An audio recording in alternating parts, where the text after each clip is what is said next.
안녕하세요. 저는 30년간 콩팥 건강을 연구해온 박사 김도윤입니다. 오늘 이 영상을 보시는 분들 중에 최근 건강검진에서 콩팥 수치가 조금 높다거나 경계선이라는 말씀을 들으신 분 분명히 계실 겁니다. 그런데 그러면서도 과일은 건강에 좋으니까 매일 챙겨 드시고 계시죠. 아침에 바나나 하나, 점심 후에 오렌지 한 개, 여름이면 시원한 수박을 반 통씩 드시는 분들 정말 많습니다. 솔직히 말씀드리면 지금부터는 정말 조심하셔야 합니다. 콩팥이라는 장기는 다른 장기들과 달리 아픈 티를 거의 내지 않습니다. 조용히 견디다가 어느 순간 확 무너지는 특성이 있어요. 제가 30년간 이 분야를 연구하면서 가장 안타까웠던 건 바로 이 점입니다. 분명히 건강을 위해서 좋은 음식을 먹으려고 노력하신 분들인데 그 선택이 오히려 콩팥을 더 빨리 지치게 만드는 경우가 너무 많았습니다. 더 무서운 건 매일 먹는 과일이 그 속도를 앞당길 수 있다는 사실입니다. 과일은 분명히 좋은 음식입니다. 하지만 콩팥 기능이 예전 같지 않은 분들에게는 어떤 과일을 어떻게 먹느냐가 정말 중요한 문제가 됩니다. 종류에 따라 약이 될 수도 있고 독이 될 수도 있거든요. 오늘 이 영상 끝까지 보시면 어떤 과일은 반드시 줄여야 하고 어떤 과일은 오히려 콩팥을 살리는 데 도움이 되는지 분명히 알게 되실 겁니다. 제가 연구실에서만 있었던 게 아니라 실제로 수많은 분들을 만나면서 쌓아온 경험들을 바탕으로 말씀드리는 거니까요. 요즘 과일 먹고 나서 몸이 잘 붓거나 밤에 다리에 쥐가 자주 나시는 분 계신가요? 아니면 소변을 보는 횟수가 예전과 달라지셨거나 아침에 일어났을 때 얼굴이 부어있는 경우가 있으신가요? 혹시 이런 증상이 있으시다면 댓글로 남겨주세요. 여러분의 이야기가 다른 분들에게도 큰 도움이 됩니다. 얼마 전 제게 상담을 요청하신 분 이야기를 하나 해볼게요. 어머니를 모시고 오신 딸이었는데 그 어머님이 평소에 과일을 정말 좋아하셨어요. 특히 아침마다 바나나 하나는 꼭 드셨고 점심 먹고 나면 오렌지를 하나 까서 드셨습니다. 여름이 되면 수박을 거의 반 통씩 드셨다고 하더군요. 전부 건강을 위해서였죠. 과일이 몸에 좋다는 말을 늘 들어오셨으니까요. 그런데 건강검진에서 콩팥 수치가 계속 나빠진다는 이야기를 듣고 온 가족이 너무 당황하신 겁니다. 어머님은 술도 안 드시고 담배도 안 피우시고 짠 음식도 피하시면서 정말 건강하게 살려고 노력하신 분이었거든요. 그래서 도대체 뭐가 문제인지 모르겠다고 하셨어요. 제가 과일 이야기를 꺼내자 처음엔 다들 고개를 갸웃하셨어요. 과일이 뭐가 문제냐고요? 과일은 비타민도 많고 몸에 좋은 거 아니냐고 하셨습니다. 그래서 제가 하나씩 설명을 드렸어요. 콩팥 기능이 떨어지면 칼륨을 몸 밖으로 내보내는 힘이 약해지는데 바나나나 오렌지 같은 과일에는 칼륨이 굉장히 많이 들어있다고요. 그래서 매일 먹으면 몸속에 칼륨이 쌓이게 되고 그게 결국 콩팥에 더 큰 부담을 준다고 말씀드렸습니다. 그 뒤로 어머님은 과일 종류와 양을 조절하기 시작하셨어요. 바나나 대신 사과를 드시고 오렌지 대신 블루베리를 한 줌씩 드셨습니다. 수박도 한 조각으로 줄이셨고요. 그렇게 몇 달이 지나니까 몸 붓는 게 눈에 띄게 줄었고 다음 검진에서는 수치도 안정되기 시작했습니다. 딸이 연락을 주셔서 정말 감사하다고 하시더라고요. 이 이야기는 특별한 경우가 아닙니다. 저는 이런 분들을 정말 많이 만나왔어요. 건강을 위해 열심히 노력하시는 분들인데 작은 정보 하나를 몰라서 오히려 상황이 나빠지는 경우가 너무 많았습니다. 그래서 오늘 이 영상을 끝까지 보셔야 합니다. 끝까지 보지 않으시면 가장 중요한 실천법을 놓치게 됩니다. 마지막에 나올 단 하나의 습관이 모든 것을 바꿀 수 있거든요. 혹시 아직 구독과 좋아요를 누르지 않으셨다면 지금 바로 눌러주세요. 이 채널은 여러분의 건강한 노년을 응원합니다. 이런 중요한 정보를 더 많은 분들이 알 수 있도록 구독과 좋아요로 응원해주세요. 끝까지 보시면 왜 지금 당장 여러분의 작은 습관을 바꿔야 하는지 분명하게 깨닫게 되실 겁니다. 오늘 이 영상에서 말씀드릴 내용은 여러분의 콩팥 관리 방식을 완전히 바꿀 수 있는 중요한 지혜입니다. 이 이야기를 끝까지 듣고 실천하셔야만 진정한 변화를 경험할 수 있습니다. 여러분의 식습관을 바꾸는 작은 실천만으로도 충분히 일어날 수 있는 일이죠. 그래서 이제는 우리 일상에서 콩팥과 직접 연결되는 과일들을 하나씩 짚어보겠습니다. 콩팥 기능이 떨어지기 시작하면 우리 몸에서 칼륨을 밖으로 내보내는 힘이 약해집니다. 이게 왜 중요하냐면 칼륨이 몸속에 너무 많이 쌓이면 심장 박동에 문제가 생길 수 있거든요. 대한신장학회에서 발표한 자료에 따르면 만성 콩팥병이 진행된 분들 중 상당수가 고칼륨혈증을 경험하는데 그 원인 중 하나가 바로 칼륨이 높은 음식을 계속 먹는 습관이라고 합니다. 바나나가 대표적입니다. 바나나 한 개에는 약 400mg 정도의 칼륨이 들어있어요. 건강한 분들에게는 문제가 없지만 콩팥 기능이 떨어진 분들에게는 이게 쌓이기 시작합니다. 68세 박영수님 사례를 말씀드릴게요. 이분은 아침마다 바나나 스무디를 드셨어요. 건강에 좋다고 해서 꾸준히 드신 거죠. 그런데 몇 달 만에 수치가 급격히 흔들리기 시작했습니다. 처음에는 이유를 모르셨어요. 스무디를 끊고 사과로 바꾼 뒤에야 수치가 안정되기 시작했습니다. 여기서 중요한 건 완전히 금지하는 게 아니라 횟수와 양을 줄이는 겁니다. 일주일에 한 번, 반 개 정도로 제한하는 게 기본입니다. 혹시 지금도 바나나를 매일 드시고 계신가요? 그렇다면 오늘부터 횟수를 줄여보시길 권해드립니다. 과일을 갈아서 주스로 마시는 습관도 주의가 필요합니다. 갈아서 마시면 양 조절이 완전히 무너지거든요. 오렌지 주스 한 잔에는 보통 오렌지 서너 개가 들어갑니다. 생과일로 오렌지를 서너 개씩 먹는 분은 거의 없는데 주스로는 쉽게 그 양을 마시게 되죠. 72세 이정숙님 사례가 있습니다. 이분은 생과일은 거의 안 드시는데 주스만 하루 2잔씩 마셨어요. 건강음료라고 생각하신 거죠. 그런데 당 수치와 콩팥 수치가 동시에 올라가기 시작했습니다. 미국 국립신장재단에서도 콩팥 기능이 저하된 분들에게는 과일 주스를 피하라고 권고하고 있어요. 과일은 반드시 씹어서 드셔야 하고 주스는 피하는 게 안전합니다. 지금도 과일을 주스로 드시고 계신가요? 그렇다면 오늘부터 생과일로 바꿔보시는 게 좋겠습니다. 수분이 많은 과일을 한 번에 많이 먹는 습관도 콩팥에 부담을 줍니다. 수박이나 참외 같은 과일은 시원하고 달아서 계속 손이 가거든요.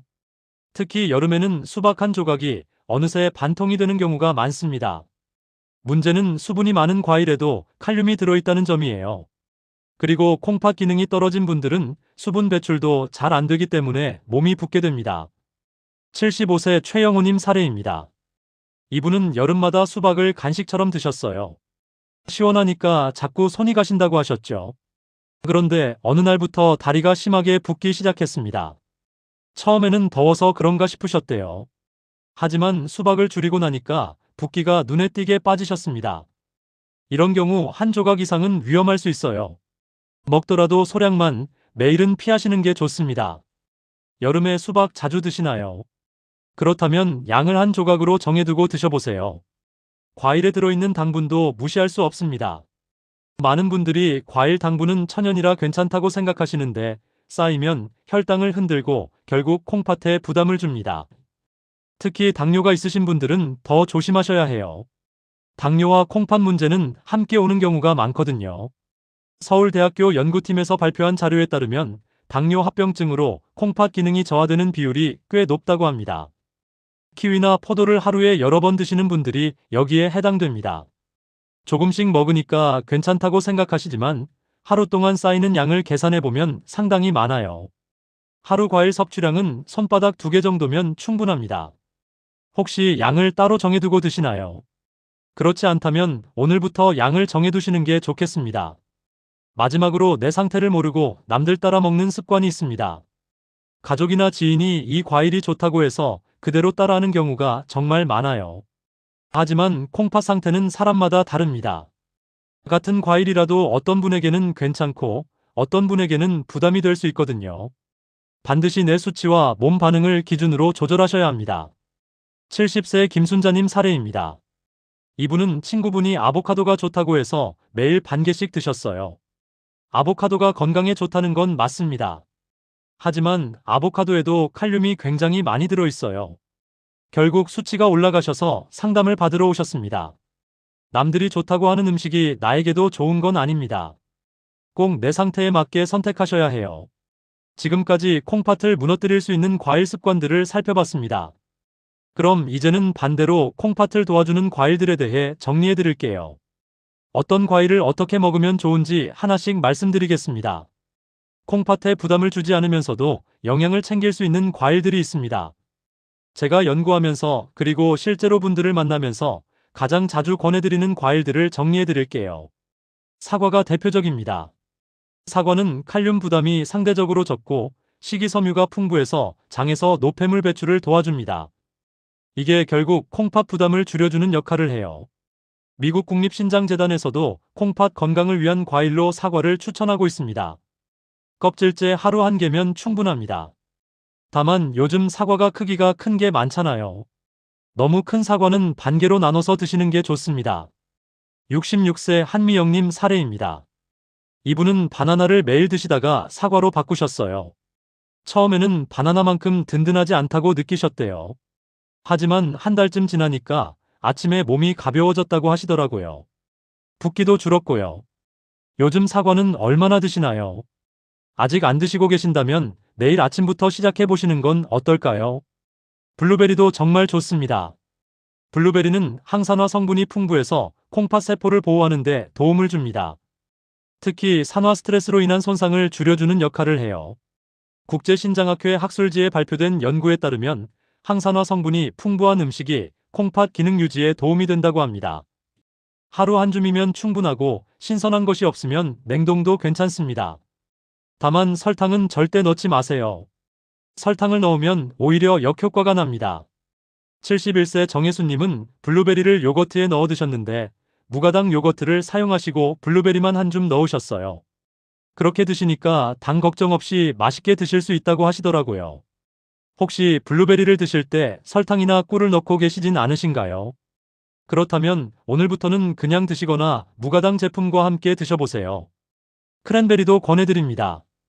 크랜베리는 요로 쪽 염증을 줄여주는 데 도움이 됩니다. 요로 감염이 반복되면 결국 콩팥까지 부담이 올라갈 수 있거든요. 그래서 미리 예방하는 차원에서 크랜베리를 드시는 게 좋습니다. 다만 핵심은 무가당 제품을 선택하는 겁니다. 시중에 나와 있는 크랜베리 주스나 말린 크랜베리 중에는 설탕이 많이 들어간 제품이 많아요. 꼭 성분표를 확인하시고 무가당인지 체크하세요. 시큼한 맛이 싫으시다면 양을 조금 줄여서 드셔도 괜찮습니다. 조금씩이라도 꾸준히 드시는 게 중요합니다. 요로 감염을 자주 겪으셨던 분들이라면 크랜베리를 한번 시도해 보시는 것도 좋겠습니다. 과일을 먹는 타이밍도 중요합니다. 많은 분들이 식사할 때 과일을 함께 드시는데 이렇게 하면 혈당이 더 빨리 오릅니다. 밥을 먹으면서 혈당이 올라가는데 거기에 과일 당분까지 더해지는 거죠. 그래서 과일은 식사와 떨어뜨려서 간식으로 따로 드시는 게 좋습니다. 대한당뇨병학회에서도 과일은 식후 2~3시간 정도 지난 뒤에 간식으로 먹는 걸 권장하고 있어요. 식사할 때 습관적으로 과일을 같이 드시던 분들은 이 부분을 한번 바꿔보시면 좋겠습니다. 혹시 지금 식사할 때 과일을 같이 드시고 계신가요? 그렇다면 오늘부터 간식 시간으로 옮겨보세요. 하루 루틴을 단순하게 만드는 것도 도움이 됩니다. 뭘 먹을지 매번 고민하시면 지치기도 하고 결국 원래 습관으로 돌아가는 경우가 많거든요. 그래서 저는 간단한 패턴을 정해두시라고 권해드립니다. 아침에 사과 반 개, 오후에 블루베리 한 줌, 저녁에는 과일 대신 물을 충분히 드세요. 이것만 지켜도 몸 반응이 달라집니다. 73세의 김태호님은 이 패턴을 따라 하신 지 2달 만에 붓기가 많이 줄었다고 하셨어요.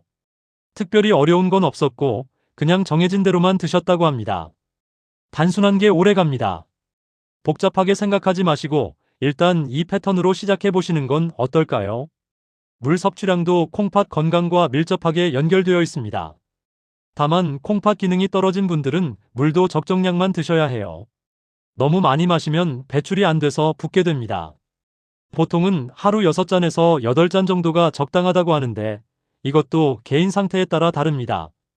본인의 상태를 잘 파악하시고 적정량을 유지하시는 게 중요합니다. 지금까지 콩팥을 도와주는 과일 선택과 실천법을 정리해드렸습니다. 이제 마지막으로 오늘 당장 실천할 수 있는 핵심 내용을 정리해드릴게요. 오늘 이야기 정리해보겠습니다. 과일은 무조건 몸에 좋다는 생각, 콩팥 앞에서는 반드시 다시 봐야 합니다. 30년간 이 분야를 연구하면서 제가 가장 많이 들은 말이 과일은 건강에 좋으니까 많이 먹어도 되는 거 아니냐는 질문이었어요. 하지만 콩팥 기능이 예전 같지 않은 분들에게는 이 상식이 오히려 위험할 수 있습니다. 잘못된 상식과 올바른 관리를 비교해 볼게요. 과일은 많이 먹을수록 좋다고 생각하시는 분들이 많은데 콩팥 건강을 위해서는 종류와 양을 조절해야 합니다. 과일 주스는 건강음료라고 생각하시는 분들도 계시는데 갈아서 마시면 양 조절이 안 되고 당분과 칼륨 섭취가 급격히 늘어납니다. 바나나는 영양 만점이라고 알려져 있지만 콩팥 기능이 떨어진 분들에게는 칼륨 부담이 큽니다. 남들이 좋다고 하는 과일을 그대로 따라 먹으시는 분들도 많은데 내 상태에 맞게 선택하는 게 핵심입니다. 잘못 관리했을 때와 제대로 관리했을 때의 차이는 분명합니다. 칼륨이 높은 과일을 계속 먹으면 몸속에 칼륨이 쌓이고 심장에 부담이 가고 콩팥은 더 빨리 지치게 됩니다. 몸이 붓고 피로감이 심해지고 결국 일상생활까지 영향을 받게 되죠. 반면에 사과, 블루베리, 크랜베리처럼 부담을 줄여주는 과일을 제대로 선택해서 드시면 상황이 달라집니다. 붓기가 줄고 몸이 가벼워지고 검진 수치도 안정되는 경우를 저는 정말 많이 봐왔습니다. 오늘 당장 실천할 한 가지만 말씀드릴게요. 내일 아침 과일 하나를 바꾸세요. 지금까지 매일 드시던 과일이 있다면 그 과일을 줄이시고 대신 사과 반 개를 드셔보세요. 바나나를 매일 드셨다면 일주일에 한 번으로 줄이세요. 주스를 드셨다면 생과일로 바꾸세요. 이 작은 선택이 6개월 뒤 결과를 바꿉니다. 당장 내일부터 할 수 있는 일입니다. 저도 이 분야를 연구하면서 가장 보람을 느낀 순간이 있어요. 분들을 만나서 작은 습관 하나를 바꿔드렸을 때 몇 달 뒤에 연락이 오는 거예요. 수치가 안정됐다고, 몸이 가벼워졌다고, 정말 감사하다고요. 그때마다 제가 하는 일이 의미 있다는 걸 느낍니다. 여러분도 오늘 이 영상을 통해 그런 변화를 시작하실 수 있습니다. 다음 영상에서는 콩팥 수치를 더 빠르게 흔드는 음식 조합에 대해 이야기해 보겠습니다. 혼자 먹으면 괜찮은 음식인데 같이 먹으면 콩팥에 부담을 주는 조합들이 있어요. 이것도 알고 계셔야 제대로 관리하실 수 있습니다. 다음 영상도 꼭 챙겨보시기 바랍니다. 혹시 오늘 내용 중에서 가장 놀라웠던 과일은 무엇이었나요? 바나나였나요? 수박이었나요? 아니면 주스에 대한 이야기였나요? 댓글로 꼭 남겨주세요. 여러분의 이야기가 다른 분들에게도 큰 도움이 됩니다. 오늘도 영상 끝까지 봐주셔서 진심으로 감사드립니다. 건강하게 오래 사시길 바라며 다음 영상에서 또 뵙겠습니다.